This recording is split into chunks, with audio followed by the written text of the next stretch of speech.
Okay, so what does organic Bt pesticide have in common with GMO? Every time you spray on Bt or Bacillus thuringiensis as a pesticide, you have to haul water by the product and you're burning diesel fuel, so the carbon footprint is pretty big, right? Right. So what if you could just take that same technology from the Bt and instead of having to spray it on, just splice it into the plant so the plant makes its own defense against insects? Wouldn't that be cool? So GMO crops with Bt integrated, you don't have to spray the Bt on. It makes them actually more organic because you're not having to pass them over so many times, right? So just think about that. You took Bacillus thuringiensis, an organic insecticide, you grab the genes from it, put inside a crop, you make it genetically engineered or GMO'd. Somehow it's okay for us to spray Bacillus thuringiensis on organic crops, but put it inside of a crop to resist disease and insects by itself, and it's like the second coming of Satan. This is starting to feel like a major contradiction. I think we'd all agree that organic products are usually marketed as pesticide and chemical free. If organic farmers want to avoid spraying their crops, and genetic engineering can make that happen, what's the problem? And if organic farmers are using pesticides, what about fertilizers? I've never really heard it talked about, but all farmers need to fertilize, so how do you replenish soil nutrients organically?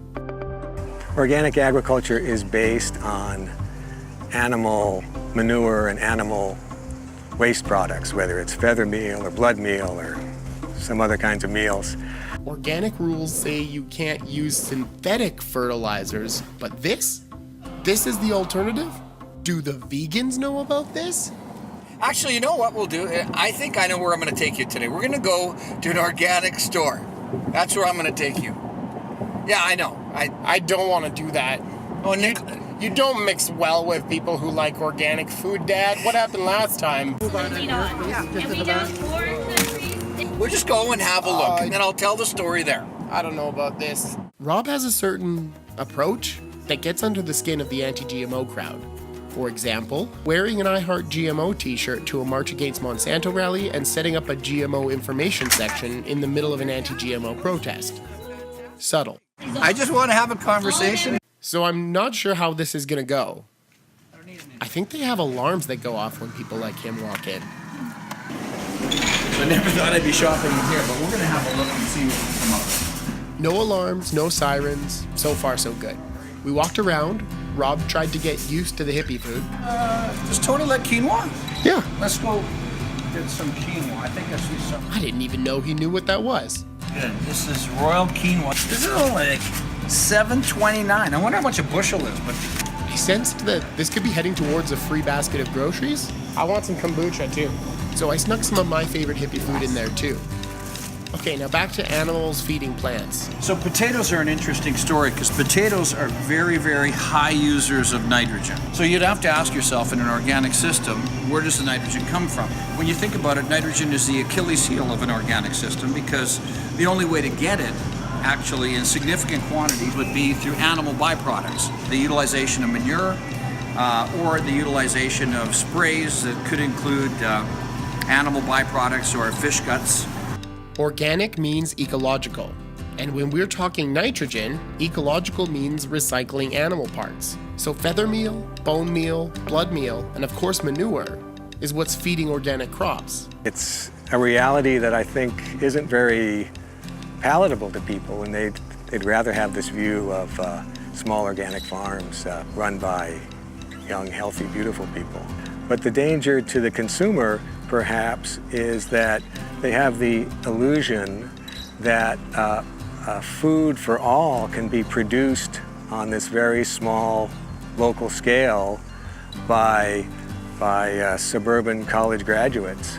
And I think that that's not the way the food system works, for better or worse. So what'd you learn, Dad? Well, I learned that people were really friendly, and I learned that there's a lot of confusion around what the labels mean, even from the people working in the store.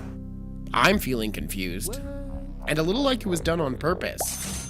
I've totally bought the organic version of something at a higher price because I assumed it was better. $40.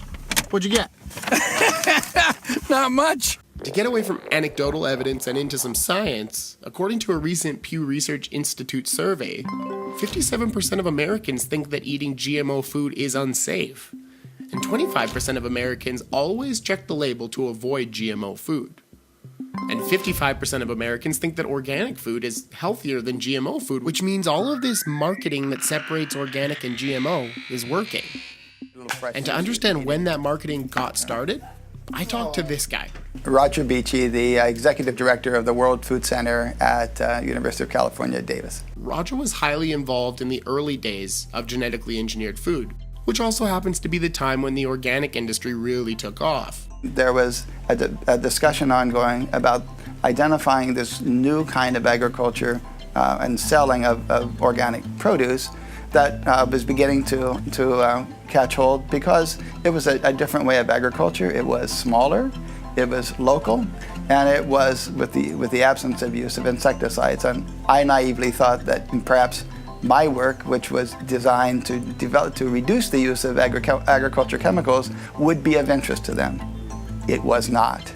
And they didn't want to hear about the new technologies because they had another way of branding themselves as different. It's starting to feel like genetic engineering and organic farming could have been great together. But they were intentionally separated, and today, pro-organic usually means anti-GMO. But it didn't have to be this way. Genetically engineered crops are basically an improved seed. They're not a farming technology. They're not a farming strategy. So you could use genetically engineered crops with crop rotation and biocontrol and other kinds of resistant varieties and crop diversity, or you could use it with monoculture, lots of chemicals. So it isn't really a question of what would the world be like if there was only GMOs or no organic farming. It's a question of how do you want to use this technology to develop a more sustainable agriculture. So genetic engineering and organic farming aren't mutually exclusive. Genetic engineering could fit right in there and actually complement organic farming practices. But we aren't there now. And the result is we don't recognize how similar organic and conventional systems are, and how similar organic and conventional farmers are. Hi, hello. I can either keep shopping organic knowing I'm being misled. I can take my dad shopping with me, given today's experience, that'd be exhausting. Squirrely bagels. Or I can try to wrap my head around all this and actually try to absorb it and not ignore it. Well, it is confusing, but Yeah. just because something says non-GMO on it doesn't mean it's organic. Just because something says organic doesn't mean that pesticides are not used. Pesticides used by conventional farmers doesn't mean it's GMO. Very often when you have GMO crops, they actually use less pesticides. Don't feel bad. It's unbelievable to me too, and I'm the one editing this. I can understand it being confusing because you get in a grocery store and all this, it just drives me nuts, the crap that's being thrown at the consumer right now. And if you really want to have clarity on it, Nick, you just got to talk to some farmers and understand what's going on. Yeah, I do. You got a headache? Yeah, I do. And I don't think it's going away. Welcome to Learn GMO. There was a discussion ongoing about identifying this new kind of agriculture and selling of